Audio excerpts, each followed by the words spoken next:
السلام عليكم ورحمة الله وبركاته. عشاق الساحرة المستديرة، محمد فريسكا يحييكم من نص الملعب. هو في ايه اللي بيحصل يا جدعان جوه نادي الزمالك؟ في حاجة غريبة، أنا مش عارف. يعني من يومين خرج المسؤول الأول في نادي الزمالك بيعلن رحيل زكريا الوردي، والأسباب مش مقنعة.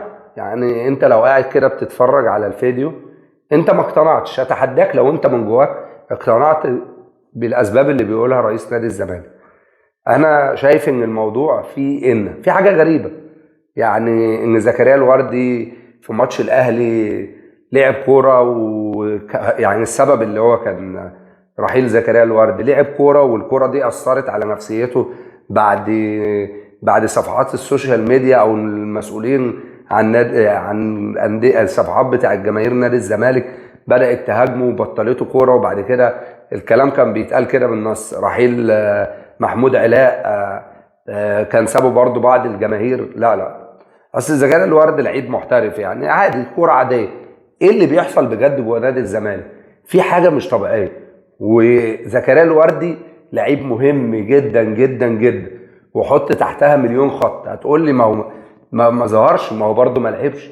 وانا بقول لك ان زكريا الوردي بكره هيبقى من اهم اللعيبه اللي موجوده في مركزه في افريقيا، مش في مثلا في الدوري اللي هيلعب فيه او في النادي بتاعه، لا، لان لعيب كويس جدا ولسه عيل صغير. ولكن نركن كل ده على جنب، عايزين نعرف ايه اللي بيحصل جوه نادي الزمالك بشفافيه. يعني مفيش مشكله، لا والله زكريا الوردي كانش عايز يلعب عشان جاي له حته تاني، هقتنع. زكريا الوردي ما لقاش نفسه في الزمالك، هقتنع. لكن تقول لي السبب ان في بعض الصفحات شغاله عليه، لا، مش مقنع. ما حدش لو حد من جمهور الزمالك اقتنع خلاص نقول ماشي، لكن انا من وجهة نظري في مشكلة ما في موضوع زكريا الوردي، ولازم يبقى الموضوع فيه وضوح بشكل اكتر من كده. ولو انت عرفت زكريا الوردي مشي ليه، يا ريت تقول لنا في التعليقات. وما تنساش تصلي على سيدنا محمد وتشترك في القناة وتفعل الجرس عشان يوصلك كل جديد. سلام.